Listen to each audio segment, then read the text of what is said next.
अधिकांश अवस्थामा संविधानले सिर्जना गरेका जुन संरचनाहरू छन् र संविधानले व्यवस्था गरेका अङ्गहरू छन्, प्रक्रियाहरू छन्, उनीहरू सबै संस्थागत भएको अवस्था छ।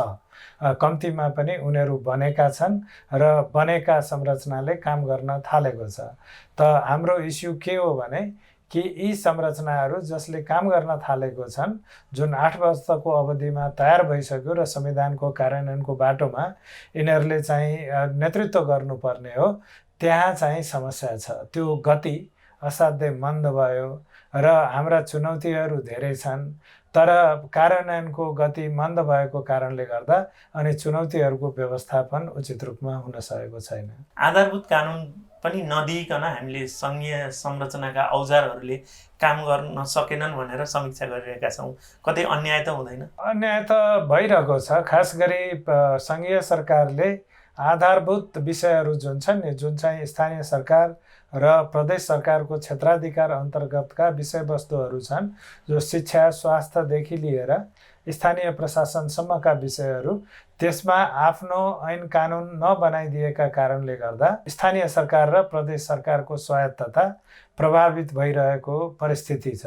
जस्तो भनौँ शिक्षा सम्बन्धी ऐन, त्यसै गरी निजामतीसँग सम्बन्धित ऐन र अनि अन्य विभिन्न ऐनहरू यस्ता छन् जो संविधान अनुसार निर्माण भइसक्नुपर्ने थियो तर हुन सकेको छैन। म उदाहरण दिन्छु तपाईँलाई। संविधानको धारा 42(1) अन्तर्गत जो समानुपातिक प्रतिनिधित्वको जुन एउटा चाहिँ राष्ट्रिय संरचनामा भाग लिन पाउने हरेक समुदायको अधिकार छ, त्यस सम्बन्धी ऐन अहिलेसम्म बनेको छैन। अब त्यो मान्छेले प्रश्न पनि उठाएका छैनन्, त्यो अर्को कुरा हो। तर मौलिक अधिकारको त्यत्रो चाहिँ 15, 16वटा 17वटा ऐन बनाउन सक्ने सरकारले त्यो विषयमा किन बनाएन, एउटा प्रश्नवाचक चिन्ह छ। हाम्रो जुन प्रदेश स्तरीय संरचना हो त्यसले चाहिँ जनतामा अनुभूत हुने गरी केही गर्न सकेन अथवा आफ्नो उपस्थिति देखाउन सकेन भन्ने प्रश्न यदाकदा उठ्ने गर्छ। स्थानीय तहहरू केही सक्रिय छन्, घर नजिकको उपस्थिति देखाइरहेका छन्। प्रदेश संरचनाहरूमा एकात्मक मानसिकता नै अहिले पनि हाबी भयो भन्ने खालको कुराहरू आउँछ। यसलाई कसरी हेर्न सकिन्छ? त्यसको प्रमुख कारण के हो भने स्थानीय सरकार परिवर्तन हुन सक्दैन। यो चाहिँ रिजिड टाइपको गभर्मेन्ट छ र त्यसको संरचनाबाट कसैले फाइदा उठाएर यसलाई लरबर पार्ला भन्ने अवस्था छैन। प्रदेशमा त्यो अवस्था छ। प्रदेशको सबैभन्दा ठुलो समस्या भनेको हाम्रो जुन सङ्घीय सरकारको एकात्मक जुन चिन्तन छ त्यो हो।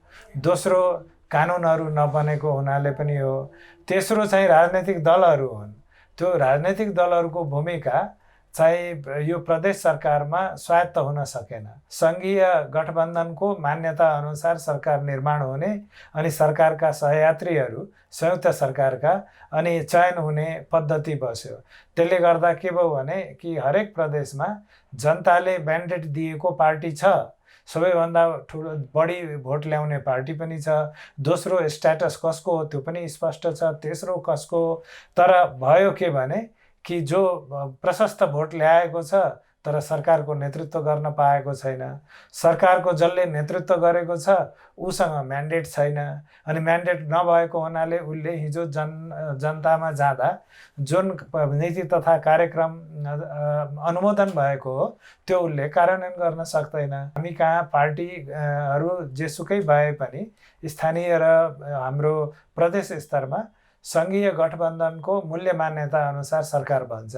हामीले कोशीमा देख्यौँ के भनेदेखि अब सरकार भनेको यस्तै बन्नुपर्छ भन्ने धारणा सङ्घले राखिदिएका कारणले गर्दा अनि राजनैतिक दलहरूले स्थानीय म्यान्डेट अनुसार काम गर्न सकेनन्, सरकार बन्न सकेन।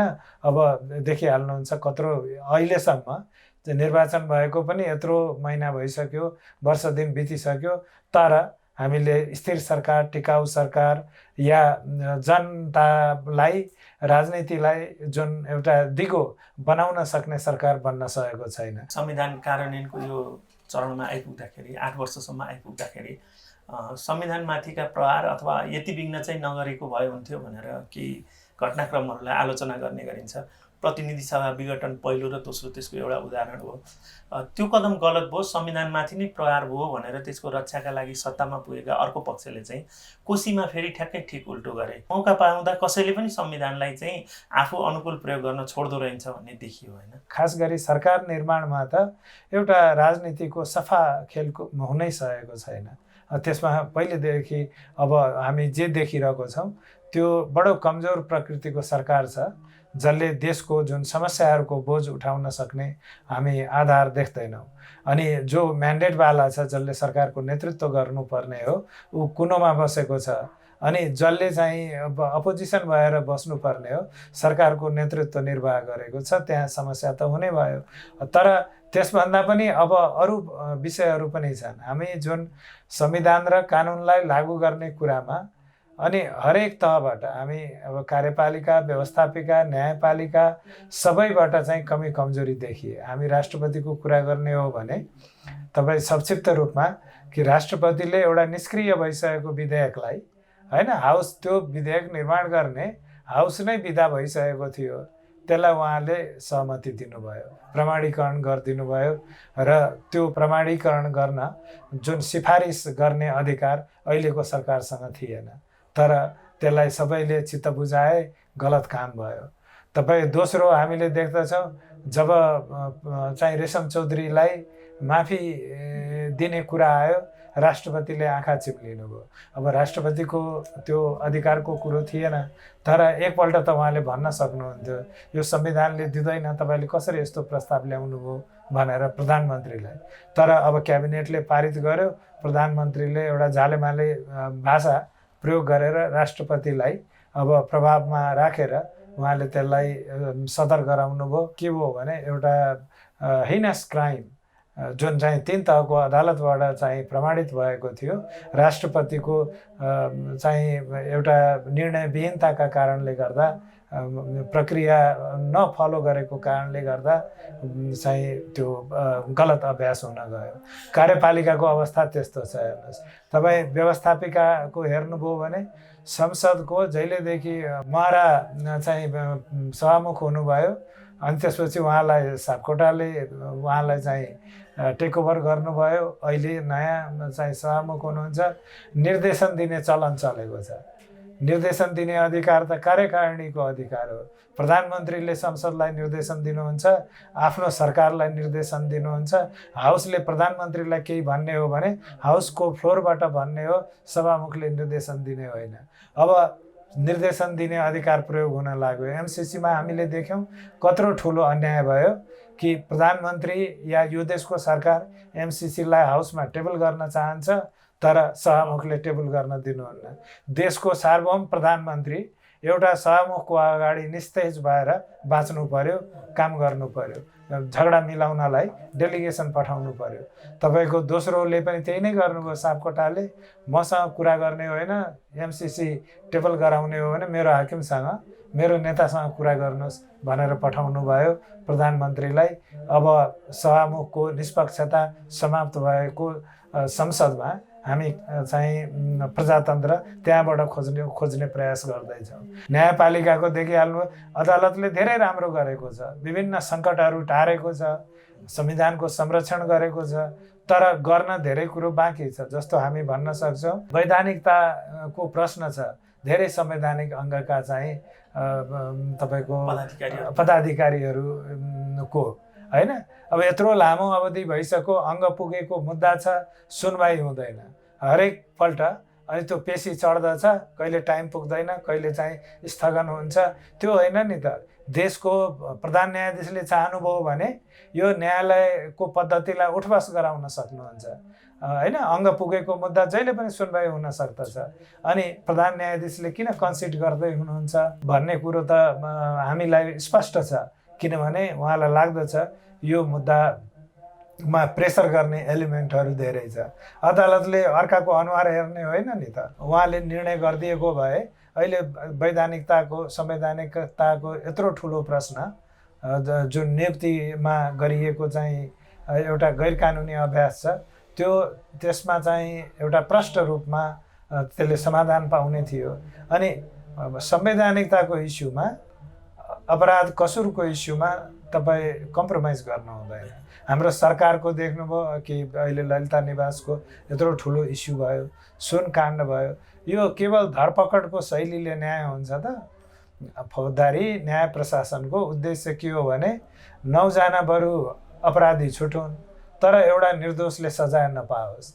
अनि अदालतले न्याय गर्छ, हामीले गर्ने थोडी हो भन्दै मान्छेलाई जथाभावी चाहिँ धरपकड गर्ने, थुन्ने, ल्याउने, राख्ने, अनावश्यक हिसाबले माथि कारबाही गर्ने, तपाईँ नचाहिँदो मान्छेहरूलाई तारेखमा राख्ने, तारेखमा यो देशको कानुन अन्तर्गत, संविधान अन्तर्गत तपाईँ अनावश्यक रूपमा कसैलाई तारेखमा पनि राख्न पाउनुहुन्न। हामी गलत अभ्यास गर्दैछौँ र त्यस्ता मान्छेलाई पनि तारेखमा राखिरहेको छौँ।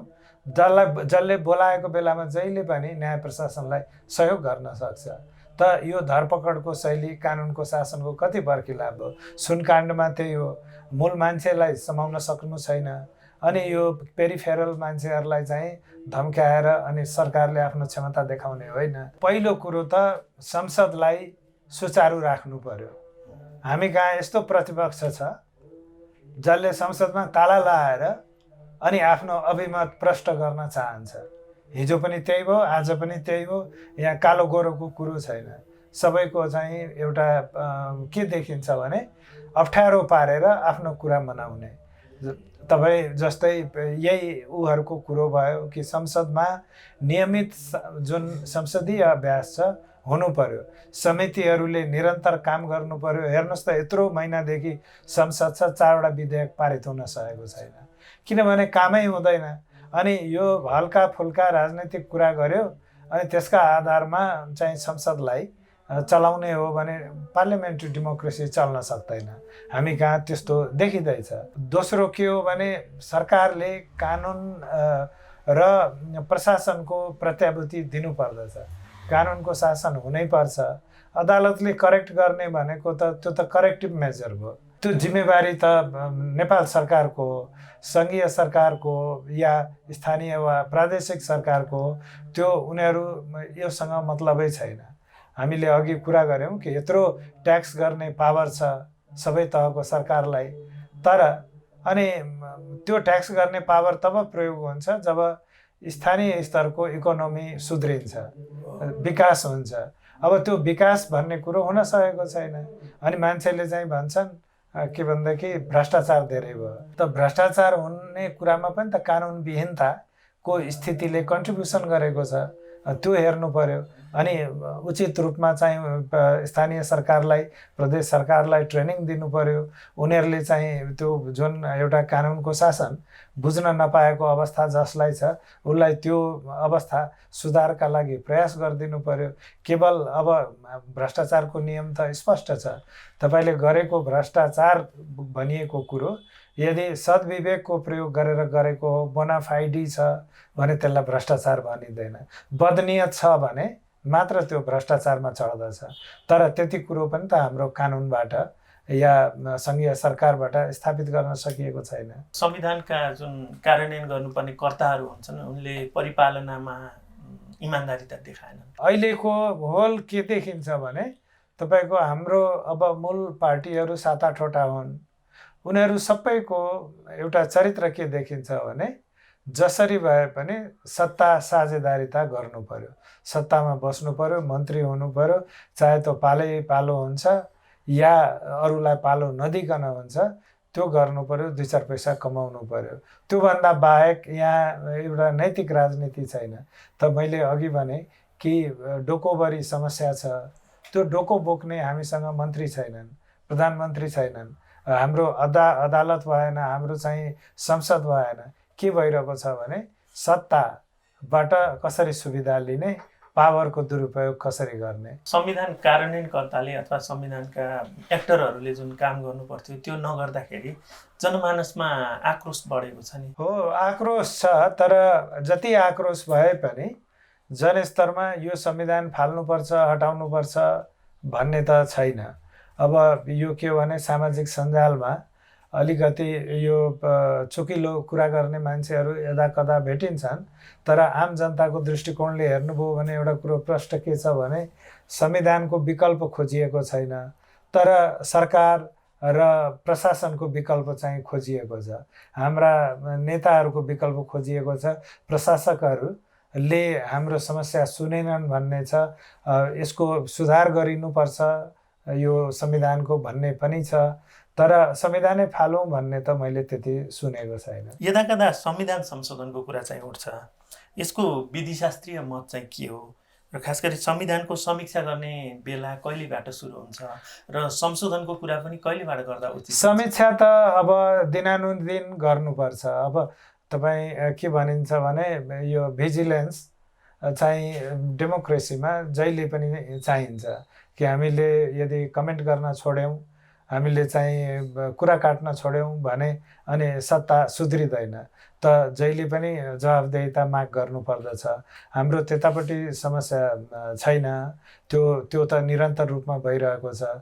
तर अब संविधानलाई सुधार गर्नका लागि अनि यो संविधानको वास्तवमा यसले चिताएको के हो भन्ने कुरो त अनुभूति हुनै पाएको छैन।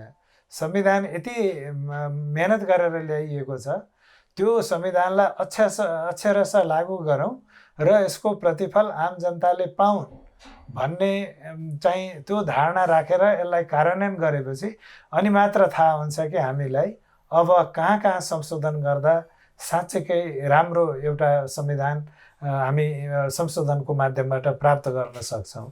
त हिजो संविधान बनाउँदाखेरि संवैधानिक बहुमतले नै बनाएको हो नि त संविधान बनाउनेलाई चाहिँ पार्न सकिने जति प्रभाव थियो त्यो त सबैले गरेको छ। तर अब केही कुराहरू संविधानमा भएनन्। तर ती नभएका कुराहरू नहुँदै ठिक छ कि यो संविधान कार्यान्वयन भएपछि मात्र त्यो थाहा हुन्छ।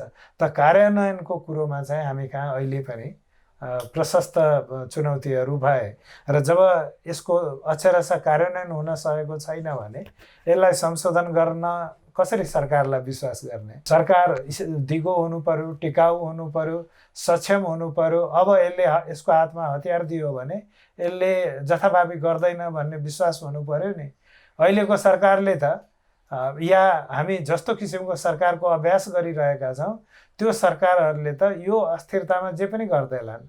यो भएकै संविधान गुम्छ कि या यसकै चाहिँ प्रयोग धेरै नराम्रोसँग हुन जान्छ कि या संविधानको संशोधन गर्नेले संविधानलाई म्याक्सिमाइज गर्ने होइन अझ मिनिमाइज गर्छ कि भन्ने त्रासका बीच संविधान संशोधन गर्ने होइन। यसलाई अध्ययन गर्ने हो र यो अनुभवहरूलाई खार्ने हो, तर स्थिरता नभइकन संविधानमा हात हाल्नु हुँदैन। अहिलेकै अवस्थामा असन्तुष्ट आवाजहरूलाई सम्बोधन गर्न त्यो आवश्यक छ भन्यो भने संविधान जारी गर्दा नेपालमा जियोपोलिटिकल इन्फ्लुएन्स पनि धेरै थियो हैन। एउटा देश नै हटबेडमा थियो अनि कहाँबाट कसले उचाल्थ्यो थचार्थ्यो थाहा हुँदैन थियो।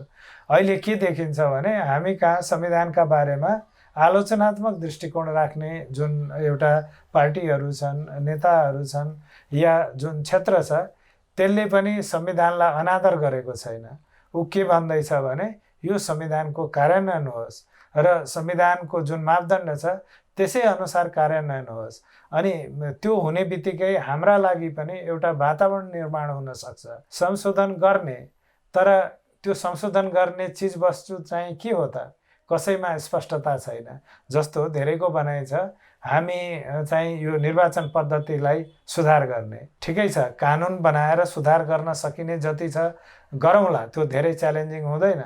तर संविधानमै छुन लाग्यो भने यही पनि नरहला कि हामीले बुझ्नु पर्यो हामी कहाँ प्रधानमन्त्रीले 3 तहको अदालतले तपाईँ के भने प्रमाणित गरेको कसुरदारलाई उहाँले आफ्नो झिनो अधिकारको प्रयोग जुन चाहिँ यो केसमा छँदा पनि थिएन गरेर अब यो के हो भने 7 खत माफी गरिदिनु भयो। अनि त्यो प्रधानमन्त्रीलाई हामीले कसरी चाहिँ तपाईँले नेतृत्व लिनुहोस् र यो जुन चित्त नबुझेको पक्ष छ त्यसलाई चित्त बुझाउनलाई संविधान संशोधनको प्रस्ताव ल्याउनुहोस् भनेर भन्ने। किनभने उहाँले रेशम चौधरीलाई थाम्न सक्नु भएन, संविधान संशोधन थाम्नु होला।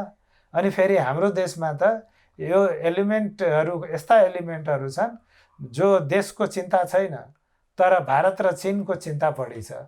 अनि त्यस्ताको बिगबिगी भएको अवस्थामा हामी संविधान संशोधन गर्न सक्छौँ त?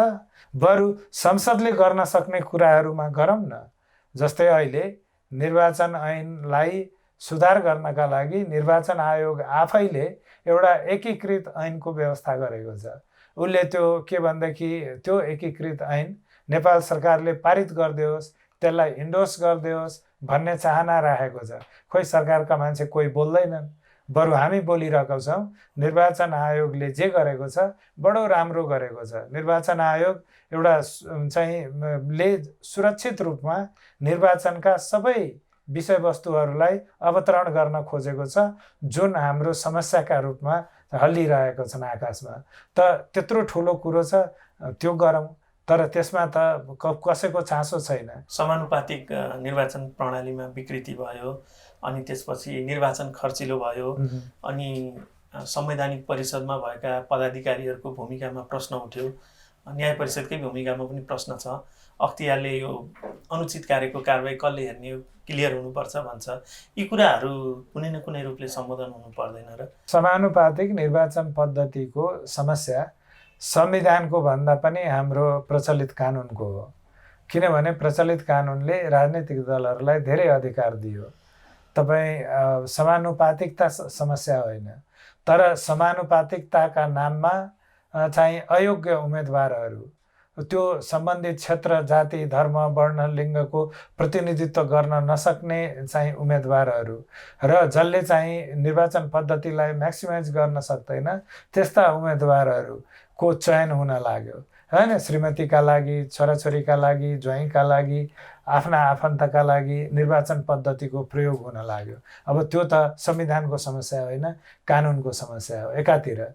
अनि दोस्रो हामीले के देख्दछौँ भने निर्वाचनलाई पूर्ण रूपमा निष्पक्ष बनाउने, निर्वाचन सम्बन्धी विवादहरूको तत्कालै समाधान गर्ने चाहिँ व्यवस्था गर्ने र अनि जुन निर्वाचन पद्धतिका बारेमा निर्वाचन आयोगलाई सशक्तिकरण गर्ने हो, त्यो हाम्रो काम यदि हामीले गऱ्यौँ भने अहिलेको जुन पद्धतिको समस्या छ त्यो स्वतः चाहिँ समाधान हुन्छ। संविधान चलाउनुपर्छ जस्तो लाग्दैन। अबको 2 वर्षपछि त कतिपय संवैधानिक आयोगहरूको कार्यशैली र तिनीहरूको आवश्यकतामाथि पनि समीक्षा गर्न मिल्ने भइसकेका छ नि संवैधानिक हिसाबले नै। जुन नयाँ आयोग, खास गरी पहिचान सम्मत जुन 5 वटा आयोगहरू छन्, अब तिनीहरूको बारेमा धेरै मान्छेहरूको वितृष्णा देखिन्छ।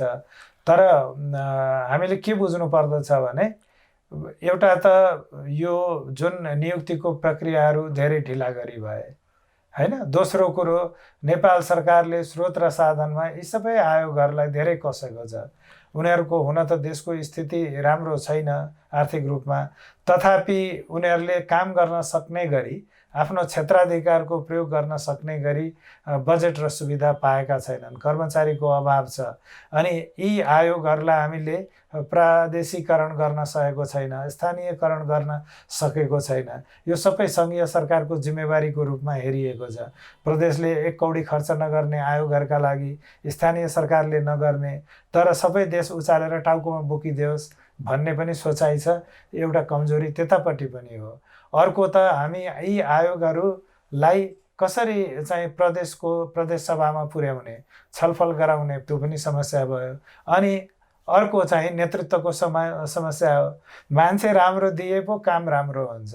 अब काम चाहिँ कर्मचारीले गरोस्, अनि नेतागिरी चाहिँ हामी गर्छौँ भनेर भएन। त्यो नेता पनि चाहिँ सक्षम मान्छे दिनु पर्यो, त्यो पनि समस्या भयो। फाइनल्ली मैले देखेको यो आयोगहरूलाई समीक्षा गर्ने 10 वर्षमा भन्नुको तात्पर्य यी आयोगहरूलाई बिदा गर्ने भनेको चाहिँ होइन।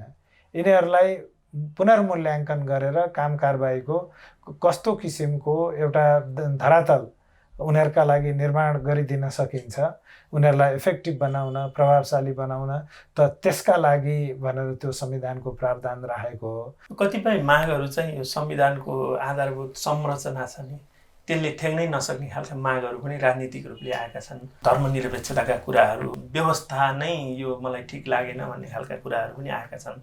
यी असन्तुष्टिहरूलाई सम्बोधन गर्ने कि अथवा के गरेर यिनीहरूलाई समाधान गर्ने? केवल जनताबाट अनुमोदित छ भन्ने कारणले मात्र अब कुनै पनि मागहरूले आफ्नो औचित्य स्थापना गर्न सक्दैन। त्यो मानव अधिकार उन्मुख हुनु पर्यो, त्यो प्रजातान्त्रिक हुनु पर्यो, संविधानवादमा आधारित पनि हुनु पर्यो। र यदि यी सबै कुराहरू छ भने जनताले आफ्नो जनशक्ति प्रयोग गरेर संविधानको रूपान्तरण गर्न सक्दछ, संशोधन गर्न सक्दछ। अब त्यो कुरोलाई हामीले स्वीकार गर्नुपर्छ। तर हामी कहाँ जुन इस्युहरू छ नि, जस्तो धर्मनिरपेक्षताको जुन इस्यु छ, त्यो संविधान नराम्रो भएर आएको इस्यु होइन। हाम्रो कानुन अहिले जुन वर्तमान मुलुकियन छ त्यसमा खराबी भएको कारणले आएको होइन। धर्मनिरपेक्षताका बारेमा प्रष्ट अवधारणा जुन छ त्यसलाई प्रयोग गर्न सकिएको छैन। हाम्रो संविधानले भन्दछ नेपालमा सनातन कालदेखि चलिआएको धर्म र संस्कृतिलाई रक्षा गरिनेछ भनेर। अब त्यो सनातन धर्म हिन्दू धर्म मात्र भनेको होइन। सनातन काल भनेको अङ्ग्रेजीमा एन्सेन्ट टाइम्स भन्छन्।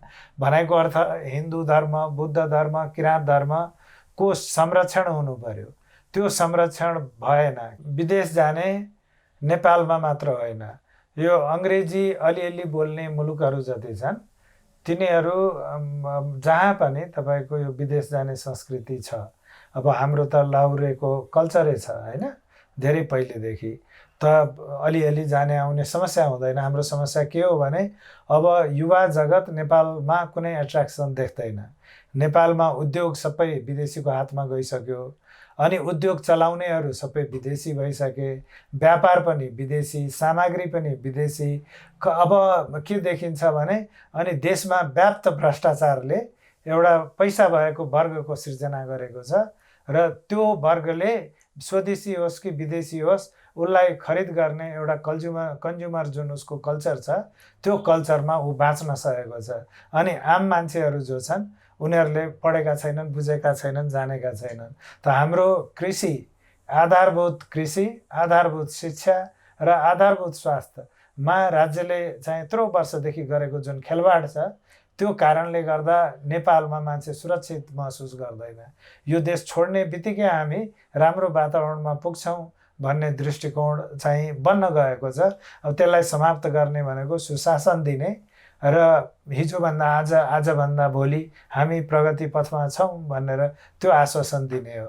जस्तो भनौँ पढे लेखेका मान्छेहरू नेपालमा हामीले जतिलाई भेट्दछौँ, बाहिर बस्ने काम गर्नेहरू, उनीहरू नेपालमा आउन चाहन्छन्, लगानी गर्न चाहन्छन्, काम गर्न चाहन्छन्, तर स्थिरता छैन, कानुनको शासन छैन, न्याय छैन। रातारात यो काठमाडौँ जस्तो सहरमा चाहिँ कसैले 11 बजे गएर 4 जना मान्छेको हत्या गरिदिन्छ र त्यहाँबाट चाहिँ हिँड्दछ।